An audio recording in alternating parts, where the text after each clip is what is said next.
সম্মানিত দর্শক, আমরা আরাফাতে এখান থেকে চলে যাব। আমরা মঙ্গলবার দিন আসছিলাম, আজকে এখান থেকে বিদায় নিব, কিন্তু আমাদের সত্যি বিদায় নিতে খুব কষ্ট হইতেছে, বিদায় নিতে। কারণ আরাফাতের দাদি খুবই আন্তরিক মানুষ, গ্রামের মানুষগুলো খুব ভালো।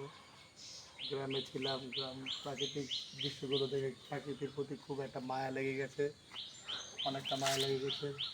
আমরা এই আরাফাতের দাদি বললো এই কাঁঠালটা নিতে, আরাফাতে বলেছে মামা যাইবেন, কাঁঠালটা নেই। তো আরাফাত, তুমি কি কাঁঠাল দিয়ে আসবো না অনেক খুশি? মানে অনেক জোরাজুরি করতেছে, জোরাজুরি করার ফলে আমি নিতেছি।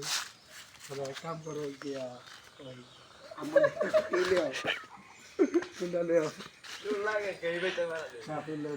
হয়ে যাবে, ভেঙে যাবে।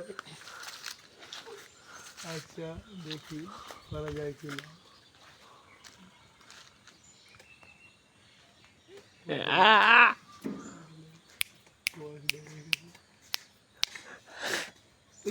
মধু মধু মধু পরে মধু মধু চেহারা বলছে, চেহারা বলে চেহারা স্কিন হয়ে যাবো গা, উঠে যাবো কে তাই দেখেন আমরা মধু মধু রসমালাই পাচ্ছি। এইবার তো না, আমি এটা আমি পারবো। কাঁঠাল পেরে ফেলেছি, ফার্স্ট টাইম আজকে গাছ থেকে কাঁঠাল করলাম। এটা